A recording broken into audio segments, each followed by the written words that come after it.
Bueno, buenas tardes a todos. Es un placer compartir este momento, este rato con todos ustedes y con la doctora Viviana Costa. Ella es doctora en enseñanza de las ciencias, de la Facultad de Ciencias Exactas de la Universidad Nacional del Centro de la Provincia de Buenos Aires. Además es magíster en simulación numérica y control de la Facultad de Ingeniería de la Universidad de Buenos Aires. Es licenciada en matemática de la Facultad de Ciencias Exactas de la Universidad Nacional de La Plata. Asimismo es coordinadora de la UIDET, Investigación en Metodologías Alternativas para la Enseñanza de las Ciencias, de la Facultad de Ingeniería de la Universidad Nacional de La Plata. Es profesora adjunta con dedicación exclusiva en el Departamento de Ciencias Básicas de la Facultad de Ingeniería en la Universidad Nacional de La Plata, y también es profesora adjunta con dedicación simple en el Departamento de Turismo de la Facultad de Ciencias Económicas de la misma universidad. Es además integrante del Núcleo de Investigación en Educación en Ciencia y Tecnología de la Universidad Nacional del Centro. Así que los dejo en buena compañía y vamos a disfrutar de esta conferencia. Bueno, muchas gracias Liliana por la presentación. Bueno, quiero también agradecer al comité organizador, a los organizadores que me convocaron para dar esta charla, y bueno, y agradecer también a los presentes. Bueno, vamos a comenzar. Me dicen cuando esté en el tiempo para también ir ahí, no sobrepasarme. Bueno, el título que elegí para la charla es Matemática en Ingeniería, Enseñanza por Investigación y Enfoque STEAM. Bueno, ahí vamos. A ver si paso acá. Ahí está. Bueno, el objeto es modos de enseñar y difundir el enfoque educativo STEAM en el marco de la enseñanza por investigación. El recorrido que vamos a hacer para esta charla es, bueno, comentar a qué se denomina enseñanza por investigación, a qué se denomina enfoque educativo STEAM y STEAM, ver cómo colaboran en estos enfoques el GeoGebra y el uso de dispositivos móviles, y vamos a mencionar algunos casos implementados sobre estos mismos enfoques de enseñanza.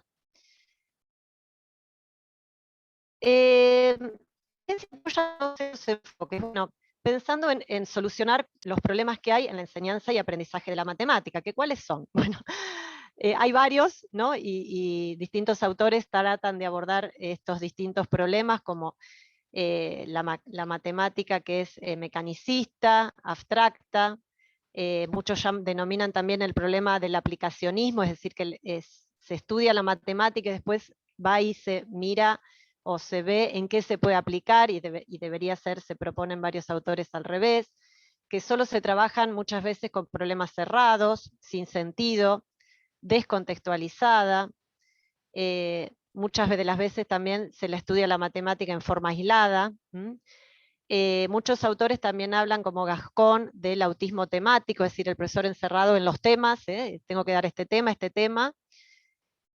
Muchos de estos problemas están a su vez vinculados, ¿no? Y también la desarticulación, muchos de los problemas se dan por la desarticulación entre la secundaria y la universidad.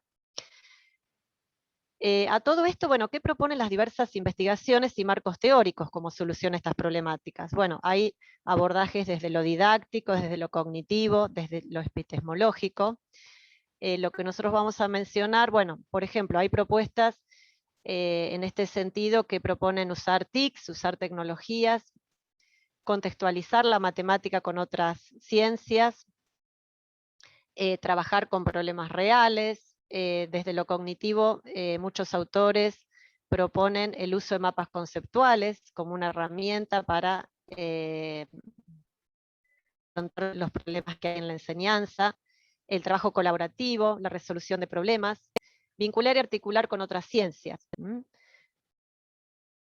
¿Y qué propone en particular la teoría antropológica de lo didáctico, que es una teoría en didáctica propuesta por Ives Yevalar? Ahí está su página personal, donde se pueden encontrar varios de los artículos de su misma autoría o de él con otros colegas.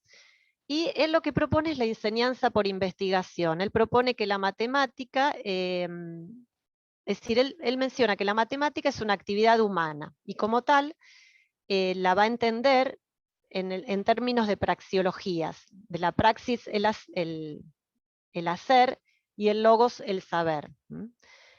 Y entonces, él lo que propone, digamos, él lo que propone al proponer la enseñanza por la investigación es enfrentar lo que llama el monumentalismo de los saberes, la ausencia de la modelización matemática, la falta de sentido y su razón de ser a la matemática escolar, y propone directamente un cambio radical, un cambio de paradigma. Entonces, lo que él propone es lo siguiente. Bueno, por ejemplo, acá, ejemplo de monumentalismo. ¿A qué llama esto de monumentalismo? Por ejemplo, la cuestión sería, ¿qué se hace en la escuela o en la universidad con las funciones? En general, bueno, se estudian, además se estudian de una forma, por decir, categorizadas, ¿no? Las familias de funciones lineales, cuadráticas, exponenciales, trigonométricas.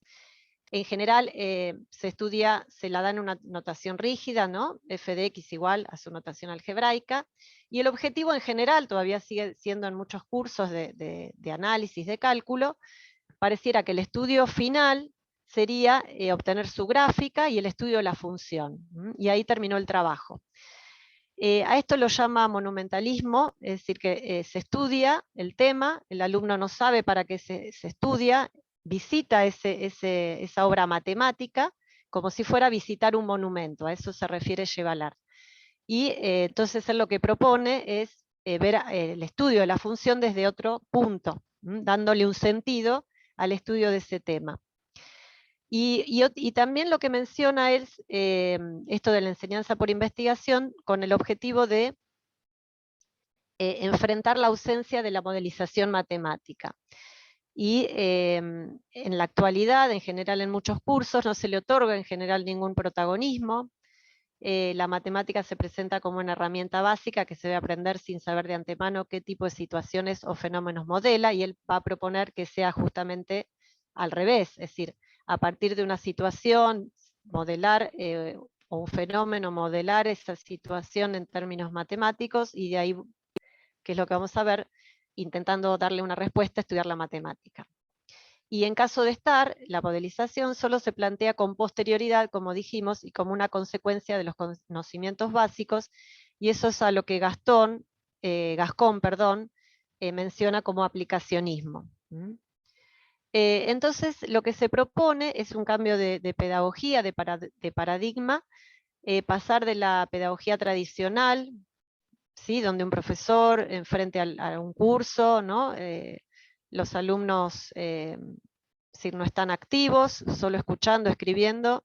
Bueno, ahora en la virtualidad estarían frente a una pantalla, contra lo que es un trabajo en grupo, ¿sí? Y lo que se denomina en esta teoría pedagogía de la investigación y cuestionamiento del mundo. Entonces esto no, y esto es lo otro que se propone. Y lo que se propone en esta teoría antropológica de lo didáctico, que propone Yevalar, es organizar el currículum, sería lo más ambicioso, y el proceso de estudio, no por temas, sino por pensando, es decir, no, actualmente sería estudio de respuestas, y después se vería qué problemas, y a veces no, qué problemas resuelve. Hay un olvido de las preguntas que originaron ese saber, y entonces lo que se propone, esto no, que es lo que hay actualmente en los currículos y los planes de estudio, es sino que el proceso de estudio parta de una pregunta a problemas reales de interés al grupo en donde se va a implementar, y que el proceso de estudio parta de esa pregunta y buscando respuestas se estudie la matemática y le dé una razón de ser al estudio de esos contenidos. Eso es lo que se propone. Bueno, ¿cuáles serían las características de una enseñanza por investigación? Es al estilo de lo que hace un científico. Observa, se hace preguntas, plantea hipótesis, experimenta, llega a una conclusión, es decir, ahí aparece el estudio, se reportan, se validan los resultados y pueden volver a surgir también más preguntas. Bueno, uno dice, bueno, ¿cómo yo llevo esto a un curso escolar? ¿Cómo implemento este tipo de enseñanza? En general, las implementaciones que hay, ahora vamos a ver algunos casos, son para algunos temas que duran algún tiempo, de todo el tiempo escolar, y digamos, porque además vamos a mencionar que se dilata mucho el tiempo didáctico. Entonces, ¿cómo llevar a cabo esto? Uno puede empezar por el estudio de algún tema muy simple, y ahora vamos a ver después algunos ejemplos. Entonces, el punto de partida sería buscar esa pregunta, que dentro de esta teoría se llama pregunta generatriz, es decir, llevar al aula una pregunta abierta, sin una única respuesta, quiere decir que también podría haber varios caminos para buscarle respuesta, que tenga una potencialidad de generar múltiples preguntas derivadas. La idea de la pregunta generatriz no es una pregunta que uno va al Google, pone la pregunta y le sale la respuesta, ¿no? Una pregunta abierta donde también el alumno tenga, y el grupo de alumnos tenga que acotar esa pregunta, digamos, decidir por qué camino ir, que le dé un sentido, una razón de ser al estudio de esos contenidos, que sea de interés al grupo, y esa pregunta va a ser el eje motivador de todo el proceso. Y el proceso de estudio, es decir, todo el estudio de los contenidos a los que queremos abordar, se organizarían en torno a esa pregunta generatriz, y para buscarle una respuesta que puede ser no es decir, puede ser una respuesta amplia. Al realizar este tipo digamos, de tipo de enseñanza, van a aparecer tareas que no son habituales, digamos, en general en la enseñanza tradicional, como es investigar, buscar posibles respuestas, información, es decir, tengo una pregunta generatriz que tal vez no tenga, el alumno no sepa, bueno, va a empezar a buscar información, tal vez de otras disciplinas, va a acotar el problema, van a proponer modelos, van a trabajar en grupo, a usar recursos informáticos, y van a decidir cuáles técnicas utilizar, tal vez haya varias, y van a construir respuestas, va a haber que defenderlas, podrán ser modificadas, discutidas, va a haber que comunicarlas y validarlas. Bueno, ¿qué tendrá todo esto que ver? Que digamos muy sintético, pero es una teoría muy amplia que tiene varios, digamos, varios constructos que permiten también hacer un análisis de la misma. El enfoque educativo STEAM y STEM, que es un enfoque que surgió en la década del 90 en Estados Unidos, colabora, es decir, tiene algunos elementos que colaborarían con también implementar en el aula el tipo de enseñanza por investigación. Entonces vamos a ver qué puntos tienen esto del enfoque educativo STEM y STEAM. STEAM son las iniciales de lo que es ciencia, tecnología, ingeniería y matemática. El propósito que tiene es un enfoque educativo que propone desarrollar una nueva manera de construir el conocimiento en forma integrada, interdisciplinariamente, resolviendo problemas reales. Y durante el proceso en general se plantean proyectos y va a estar presente la tecnología. Cuando hablamos de tecnología, no necesariamente, es decir, puede ser un robot, ¿no? Porque a veces se asocia con la tecnología o con todo lo que es STEAM, la robótica. No, todo tipo de tecnología. Ingeniería, va a haber construcciones, modelos, fenómenos, va a estar la matemática y otras ciencias. Y entonces, en este enfoque lo que se busca es desarrollar en los estudiantes habilidades investigativas, el pensamiento crítico, la creatividad, la comunicación y la participación y colaboración. En una clase STEAM, es decir, ¿cómo puede uno decir, bueno, en la clase es STEAM, bueno, los estudiantes están activos, usan tecnología, trabajan en equipos, buscan solución a un problema o proyecto? Generalmente esto está más asociado a lo que es investigación por proyectos. El aula, por decir, va a ser ruidosa, los asientos no son en filas, ¿no? Hay mesas de trabajo para reunir los grupos. Los profesores, digamos, imagino, es decir, uno imagina, bueno, paseando, o si fuera un aula presencial, entre los alumnos, ¿no? Observando, guiando al grupo, siendo positivo y alentador. Cuando hablamos de que está presente la ciencia en un proyecto STEAM, bueno, lo que va a haber es observación, va a haber experimentación, va a haber preguntas, va a estar el hacer. Cuando hablamos de que está presente la tecnología, es usar herramientas, cualquier tipo de herramientas. La matemática, bueno, va a estar presente la de modelar, calcular, resolver. Y cuando nos referimos a la ingeniería, porque esto también es, el enfoque STEAM se lleva a cabo en cursos de nivel tanto inicial, primario, es decir, que no hablamos de la ingeniería como uno cree como una carrera universitaria, sino la ingeniería en cuanto a resolver problemas, probar materiales, si tienen que armar algún prototipo, algún modelo, diseñar, construir algo. A eso se refiere cuando se habla de ingeniería, que esté presente en el enfoque STEAM. Y pasa actualmente, se le ha agregado el arte a este enfoque STEAM, cuando se incorpora a ese proyecto,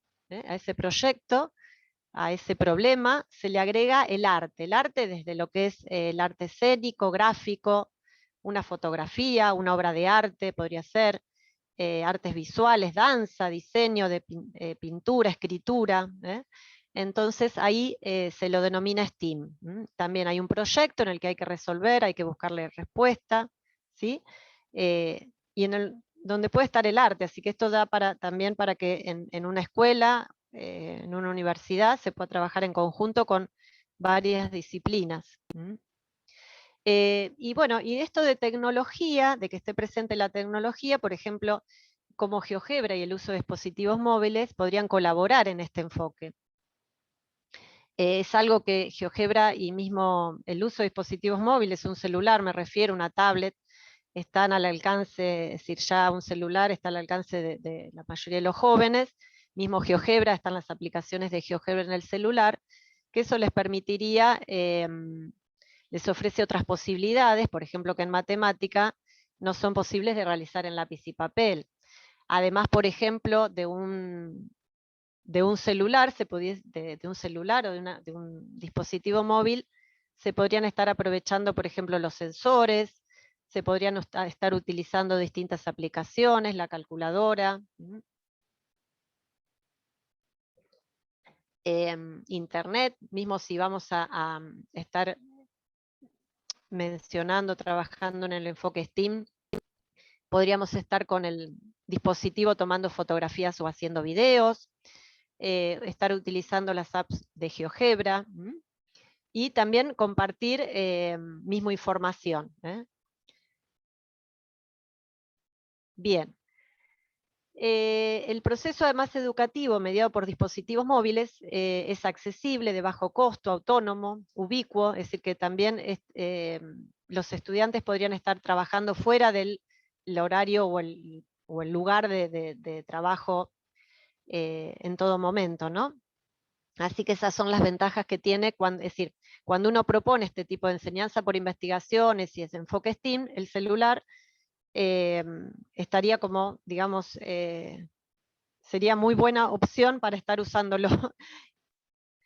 Y bueno, vamos a comentar ahora algunos casos implementados, algunos algunos ya hay publicaciones al respecto, han sido publicados en revistas, otros todavía están en etapas ya han sido implementados, pero en etapas de escritura, ¿sí? De síntesis, podríamos decir. Entonces, el primer caso es lo que fue mi trabajo de tesis de doctorado.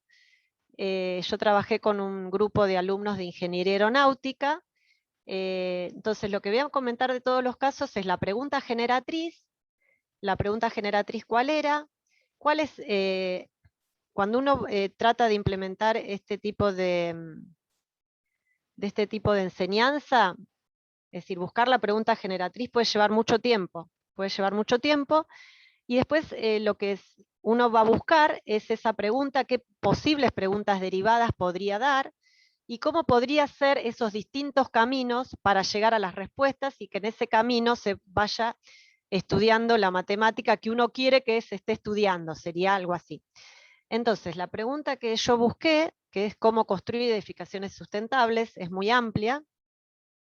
Se trabajó entonces con un grupo de alumnos de Ingeniería Aeronáutica, de un primer año de la Facultad de Ingeniería de La Plata, y digamos, lo primero que surgen son de parte de ellos preguntas, más preguntas, y la idea es empezar a acotar la pregunta esa para, digamos, empezar a trabajar.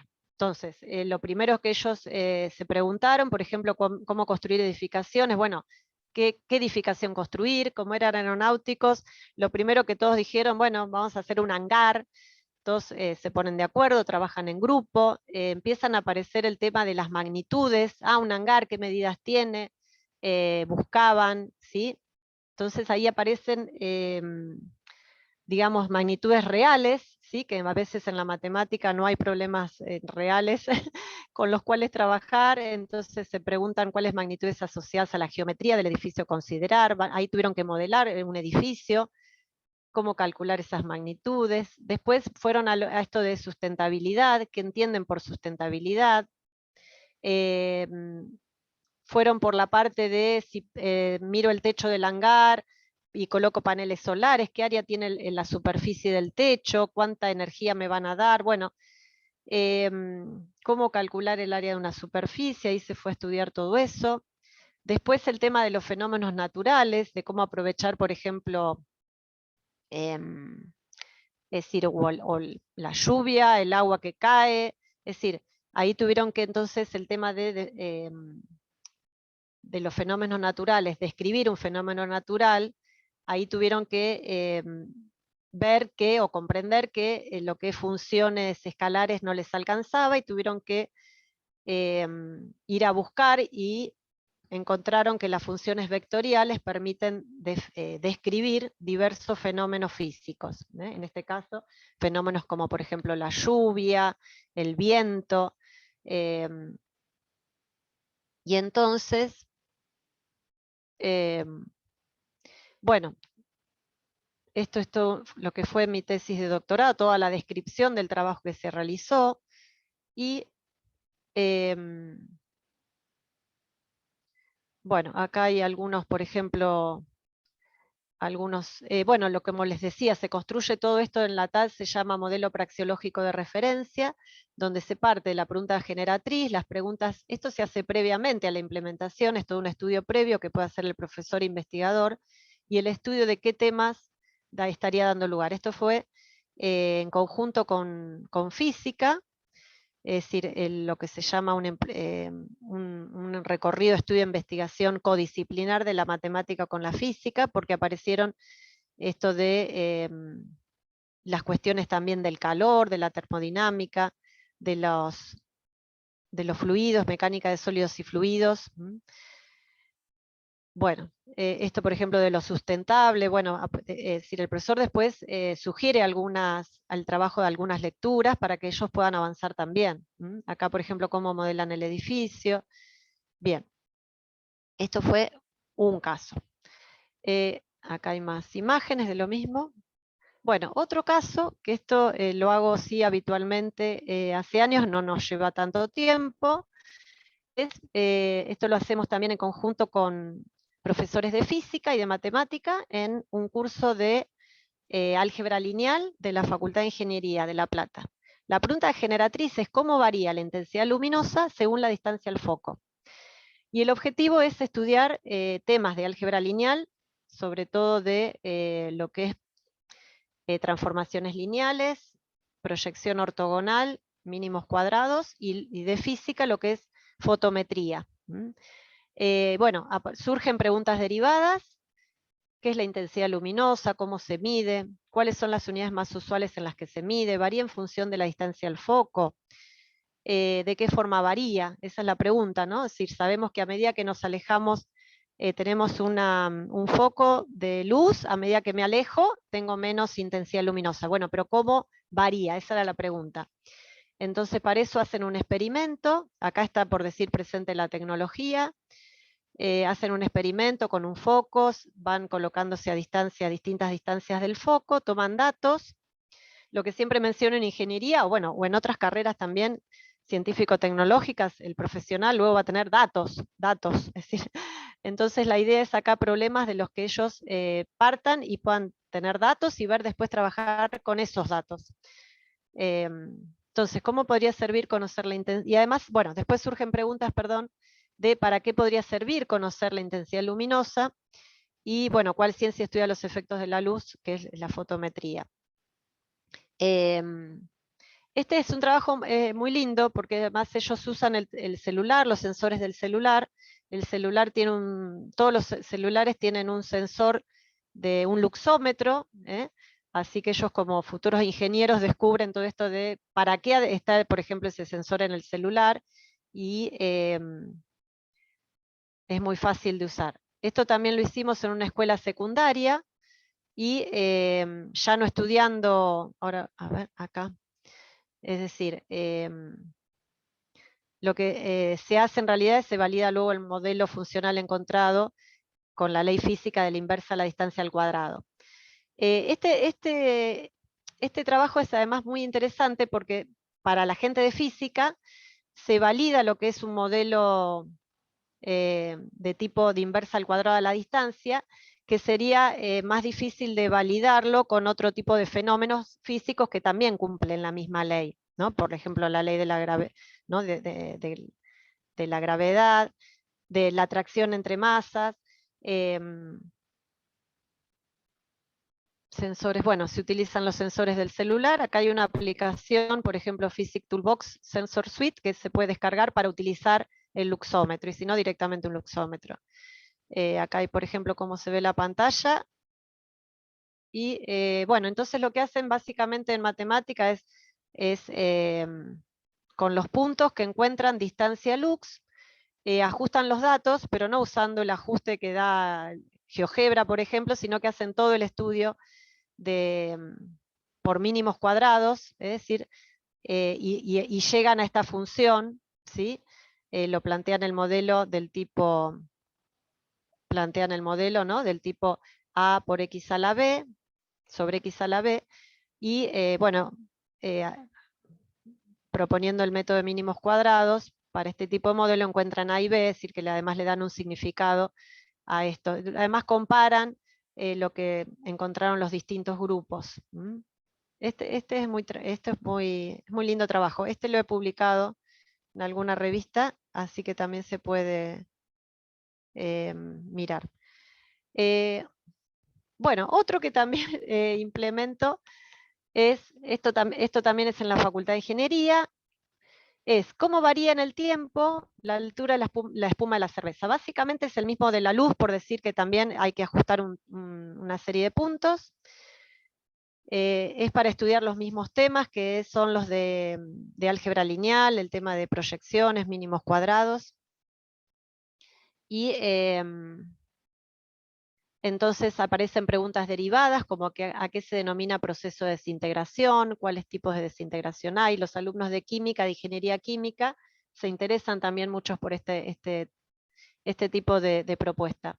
La desintegración es una cierta materia que varía en función del tiempo, es decir, sabemos que cuando servimos la cerveza en un vaso, la espuma empieza a decaer, y la pregunta es cómo varía, de qué forma varía, para qué serviría conocer la desintegración de cierta materia, podrá servir conocer el proceso de desintegración para analizar la calidad de una cerveza, cómo se llama la espuma de la cerveza. Bueno, entonces la propuesta que yo les hago a ellos es que tomen, esta es una actividad también se puede encuadrar en el enfoque STEAM,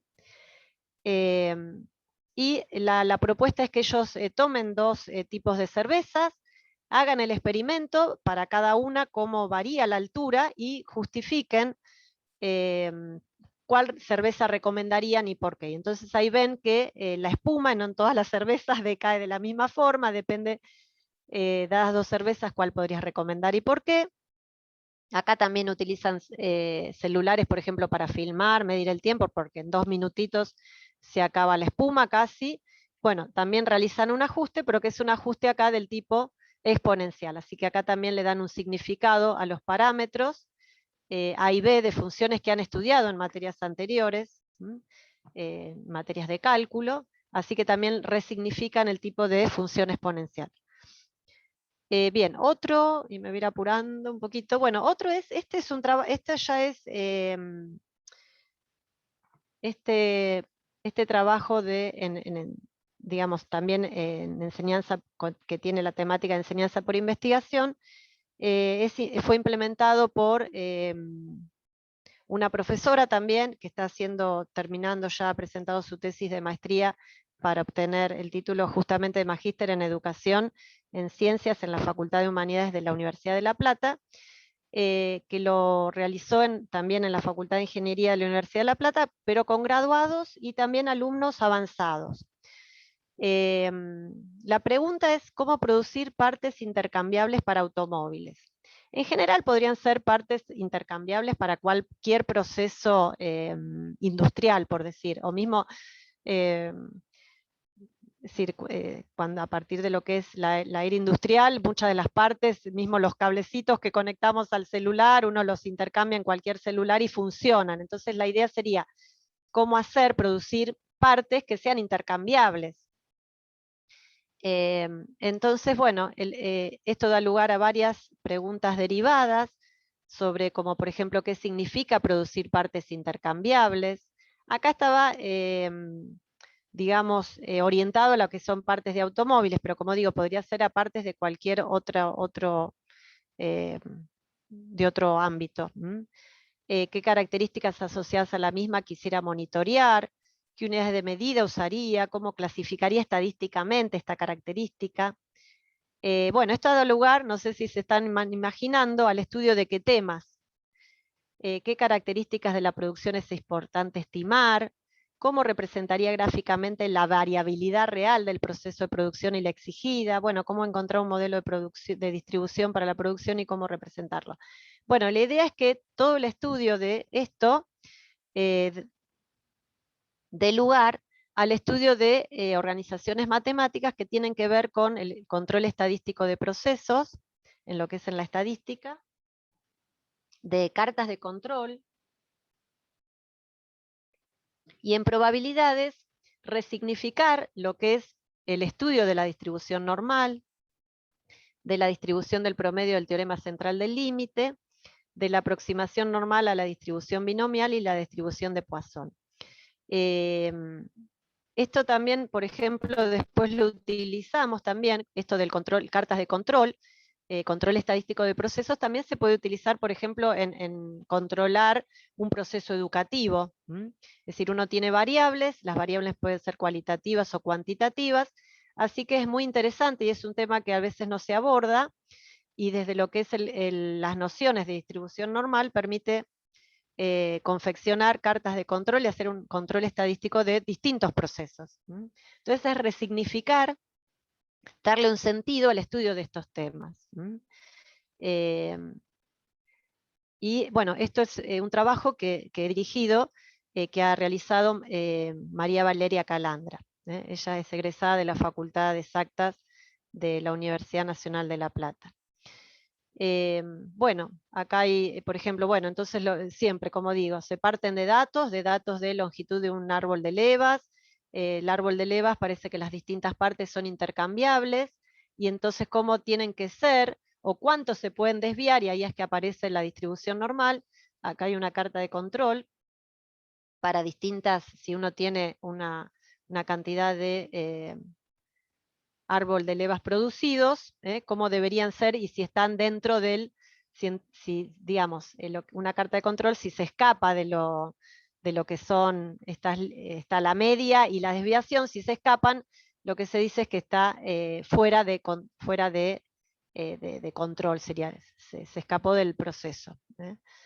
Bien, voy a avanzar. Bueno, este es otra pregunta generatriz de que ha realizado, está en proceso, es decir, la ha implementado y está en escritura de su tesis, Fermín Álvarez Macea. Él está realizando el doctorado en Ciencias de la Educación en la Facultad de Humanidades y Ciencias de la Educación de la Universidad de La Plata, con un convenio que tienen con Colombia, y él ha tomado para el estudio del álgebra lineal y sobre todo para el estudio del álgebra matricial, cómo se codifica o se encriptan mensajes. Esto da lugar a varias también preguntas derivadas, y básicamente encriptar un mensaje, cada letra se codifica con un número, hay una matriz llave, por decir, se multiplica, digamos, básicamente es eso, es lo más básico, encriptar un mensaje sería algo así, se multiplica, sale, por decir sale, como si la matriz fuera algo que, vector que de salida, vector de entrada, vector de salida. También para estudiar transformaciones lineales sería apropiado. Hay un mensaje de salida y después, si uno quisiera volver estaría la pregunta de si puedo volver o no, ahí entonces va a estar las preguntas sobre cómo tiene que ser esa matriz, por decir llave, que tiene que tener inversa. Bueno, hay varias cuestiones para estudiar. Él también continuó con el estudio de los códigos QR, continuando con este tema. Avanzo, a ver, con esto.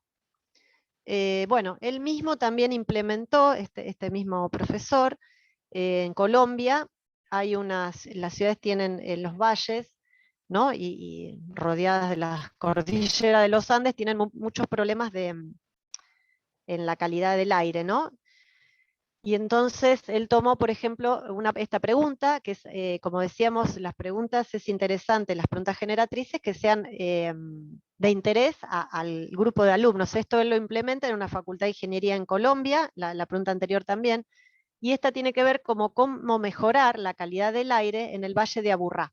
Aburrá es un valle, como les decía, en Colombia, cerca de Medellín, rodeado de cordillera, y hay mucha contaminación, sobre todo por los gases vehicular. Y bueno, entonces ellos tienen todos los días, creo que es casi todos los días, a ver, voy a pasar una diapositiva para que se entienda, hay una publicación de las mediciones del aire y incluso según sea la medición del aire, si pueden salir los vehículos según tal o cual patente. Así que este es un problema para ellos real. Si tienen datos, como digo, tienen datos, así que lo que les propone es hacer ajuste de curvas, con esos datos realizar ajustes como para ver cómo va variando en el tiempo, y la idea es, acá, me voy a ir a la anterior, trabajar todo lo que es organización de datos en forma vectorial, matricial, ajuste de curvas, ¿sí? Líneas, planos en el espacio, bueno, distancias, todo lo que es este tipo de problemas. Bueno, modelos matemáticos relacionados con la calidad del aire, representación gráfica de los datos de la calidad, y poder hacer algunas suposiciones, ¿no? Bien, lo ha implementado, pero todavía está trabajándolo. Bien, en nivel secundario, si bien esto estaba propuesta esta charla a lo que es a nivel universitario, comento también a nivel secundario, está Juan Carlos Valderrama, que él ha trabajado en una escuela secundaria en Colombia, por ejemplo, cómo describir variaciones con el llenado de tanques de almacenamiento.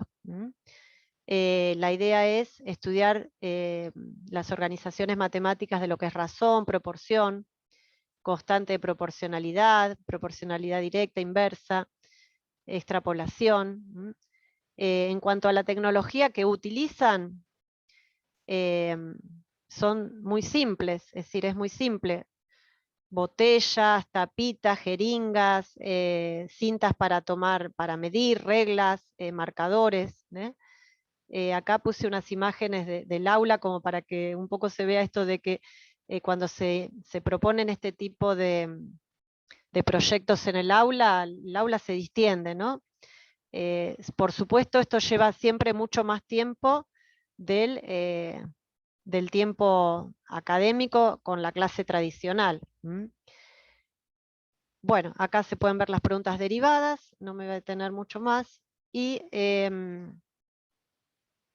después, en secundaria, lo que encontré, por si a alguno le interesa, es YPF tiene una página, en la fundación de YPF, una página que trata el tema de energía, y hay algunos proyectos, si hay algún profesor quiere ir a buscar, proyectos STEAM lo llama, y hay algunos proyectos en realidad en relación a lo que es la energía, y bueno, y tratar de consumir menos energía y todo lo que tenga que ver con los combustibles. Así que me pareció tal vez interesante, es algo local que tal vez a algún docente le interese, porque ya además están los proyectos propuestos y uno los puede tomar y adaptar para llevar al aula. Así que me pareció comentarlo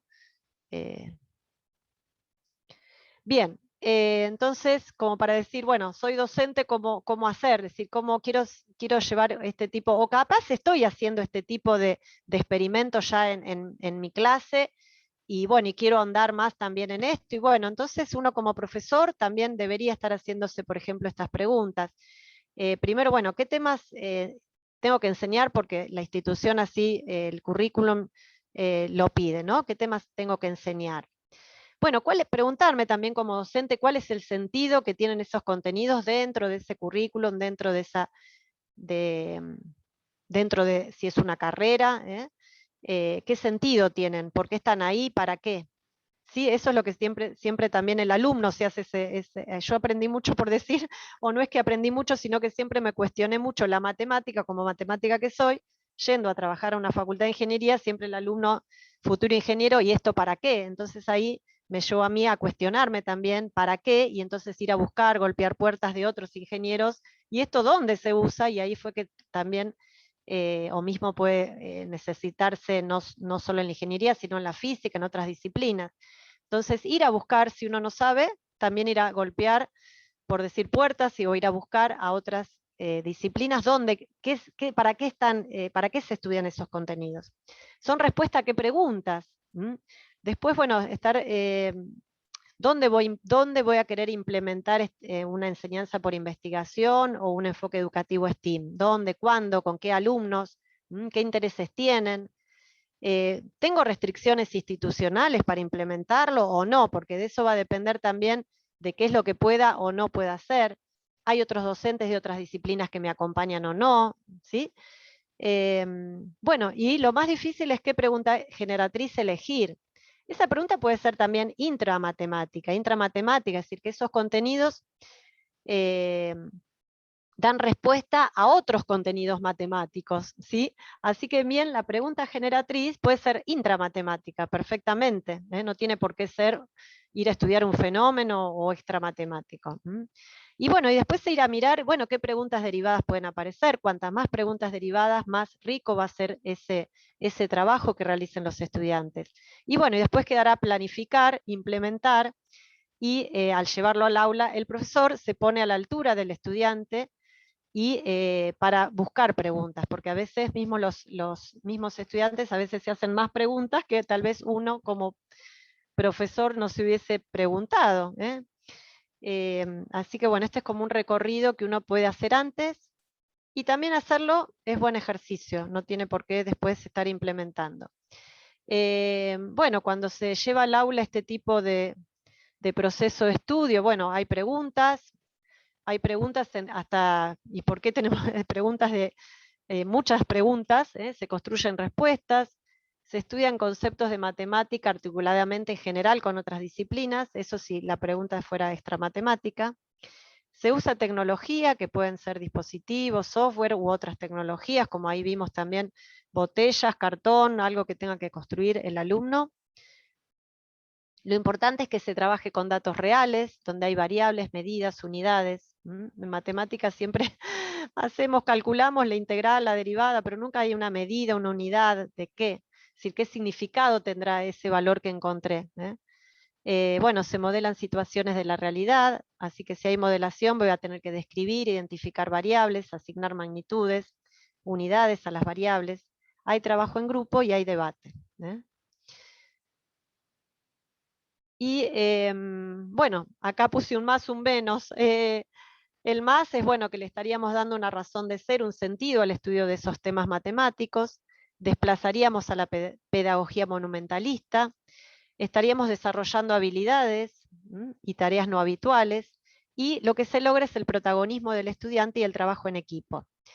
Y hay lo que puse menos por decir, porque muchas de las veces cuando uno trata de implementar, de hacer innovaciones en el aula, hay muchos estudiantes que al principio dicen ¿para qué? No, ¿por qué? Yo quiero que el profesor me explique, me enseñe todo, acostumbrados a lo que es algo más pasivo, ¿sí? Además se dilata el tiempo, como dije, didáctico, y muchas de las veces tampoco es simple, porque hay muchas restricciones educativas al querer implementar. Así que no todo es, por decir, como uno dice, color de rosa, o el que quiere celeste que le cueste. Bien, y bueno, que puse acá, STEAM y enseñanza por investigación, entonces bueno, pueden constituirse en una solución entonces a los problemas de enseñanza y de aprendizaje de las ciencias. Esto lo quiero destacar, que es esto llevado al aula también en escuela secundaria o a niveles también iniciales, motiva el estudio por carreras científico-tecnológicas, que esto hay cada vez, las estadísticas mencionan que esto es a nivel mundial, cada vez, por ejemplo, también menos mujeres, es decir, es poco también el número de mujeres y de jóvenes, ¿no? En general, que estudian carreras científico-tecnológicas, y en el futuro se va a necesitar, y ya se necesitan, y al desarrollo de habilidades. Así que esto es importante, llevar al aula este tipo de proyectos. Y bueno, y ya casi termino. Y ahí termino. Bueno, muchas gracias. Y a los que les interese, ahí está mi correo. Yo no tengo, digamos, inconveniente en que me escriban. Acá sí queda después algunas referencias a algunos de estos casos que hemos mencionado. Esto queda supongo, en la grabación. Así que, como dije, bueno, muchísimas gracias y quedo atenta si hay alguna pregunta o alguien quiere mencionar algo. Bueno, muchas gracias, Liliana. Sí, ya hay una pregunta desde el inicio, casi, no, desde la mitad, que hizo Adriana, en relación a la evaluación. ¿Cómo evaluar en alguna de estas experiencias? Claro, no lo mencioné, bien. Bueno, cuando uno enseña distinto, tiene que evaluar distinto. Es decir, acá no hay un examen, no hay, es decir, la evaluación es durante todo el proceso.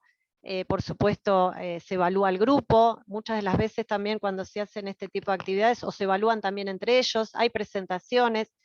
Así que la evaluación pasa por una evaluación, como mencioné, del proceso.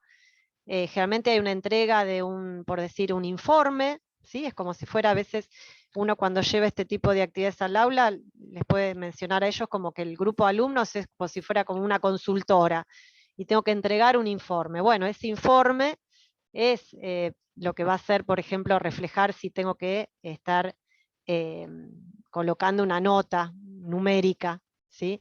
Pero bueno, es un compromiso más de ellos, entonces, así que bueno, se evalúa así, no hay un examen, ¿no? Es un proceso y se evalúa el proceso y ellos se comprometen, se comprometen.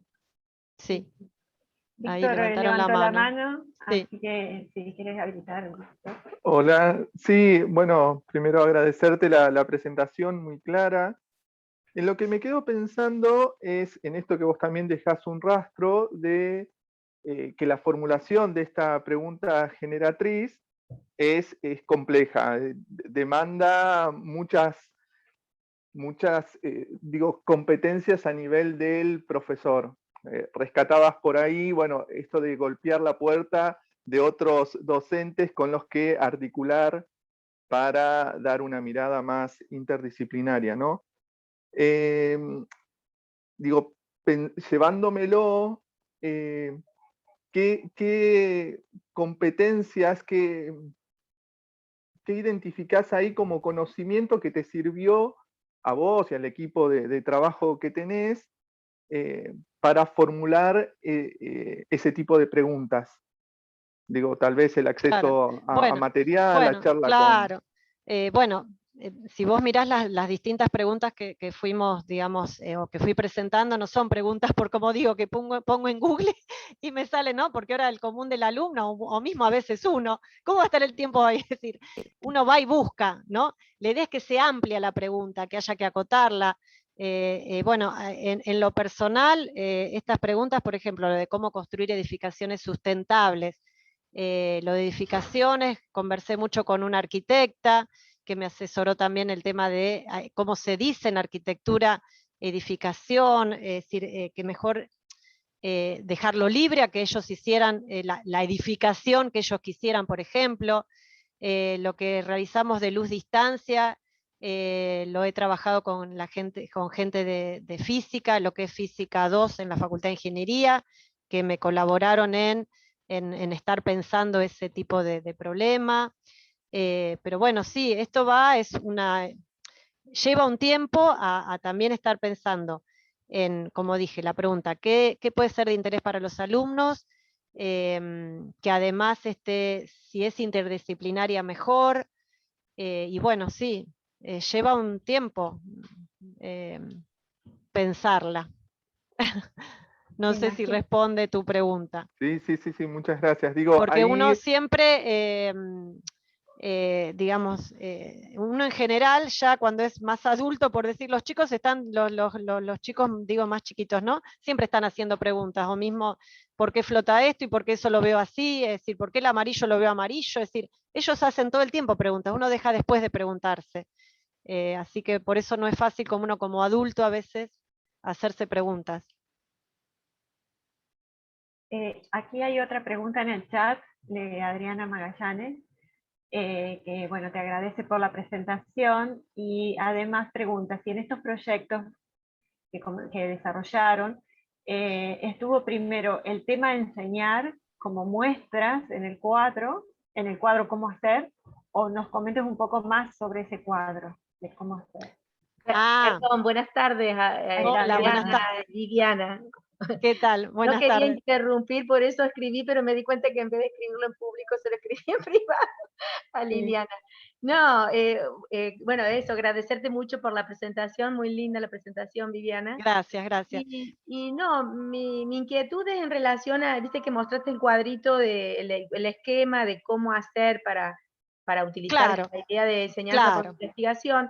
Y como en el cuadrito aparece primero el tema, entiendo el tema matemático, estadístico claro. primero. Sí, La pregunta es si eso es, en qué nivel, digamos, es a la hora de pensar en la enseñanza, o a nivel de investigación también estuvo así la elaboración de los proyectos. Esa es la claro, idea. esto es toda una etapa previa también a nivel de investigación. Una vez que uno piensa una pregunta, esto es lo que se denomina modelo praxeológico de referencia. Esto es un análisis que también se puede hacer previo y que es parte de una investigación, sin incluso uno llevarlo al aula también.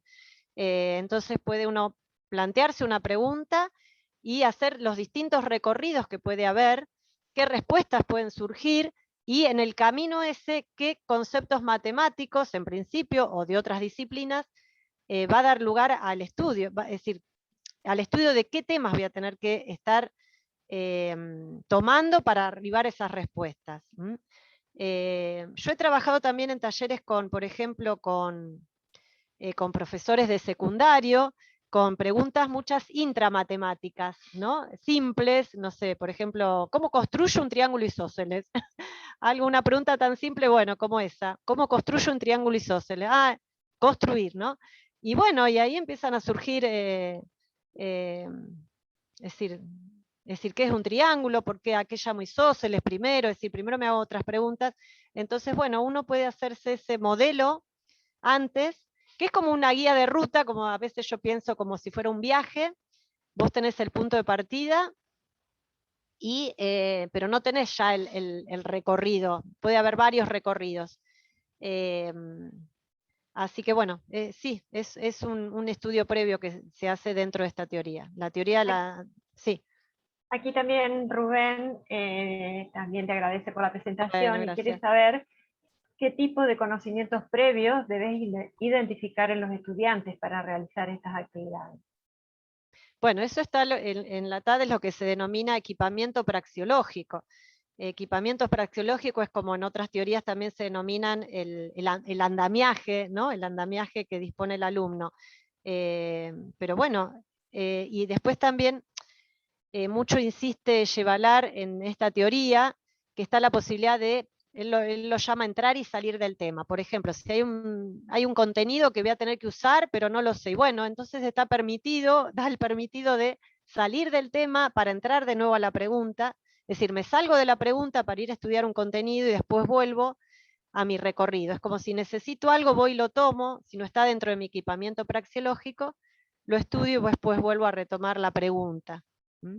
Es decir, digo una cosita más, es decir, la idea sería que la enseñanza no es por decir algo lineal, que voy con este tema, este y otro, sino que me permito saltearme también o ir a otros contenidos para volver. Y esta pregunta te la hago yo. Pensando en la educación a nivel universitario, ¿tuvieron alguna restricción en relación con el currículo, el diseño, digamos, de los programas, de las materias que a veces son un poco estancos, ¿no?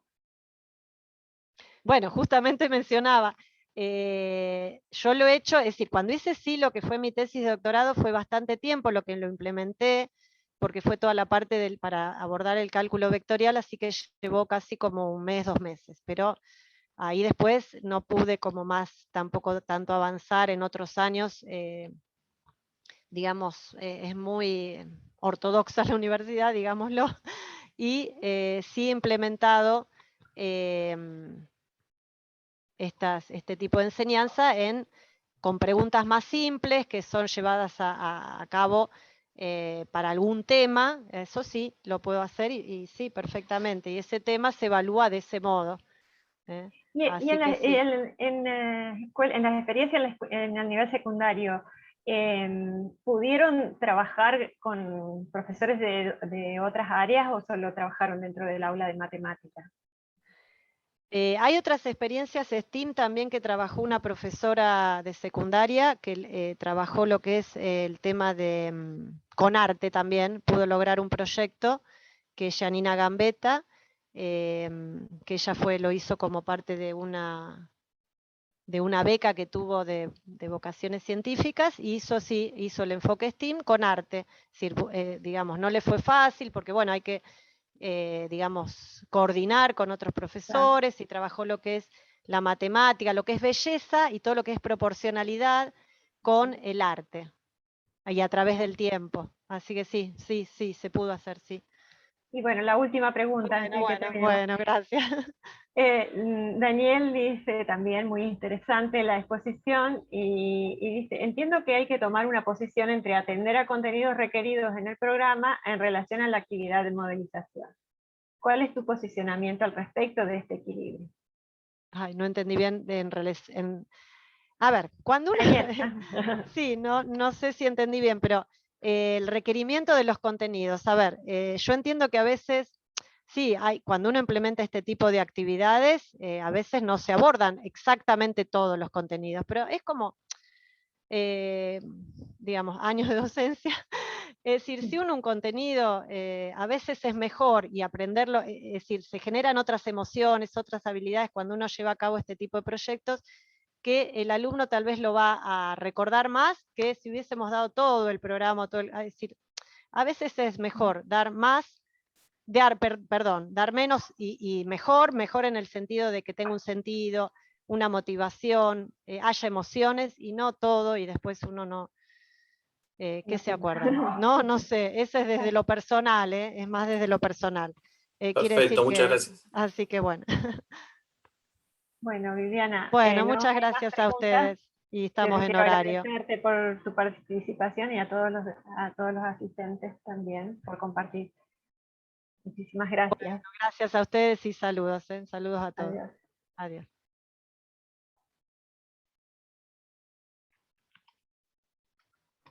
Bueno, muchas gracias. Cierro entonces la sesión de Zoom. Bien, nos vemos.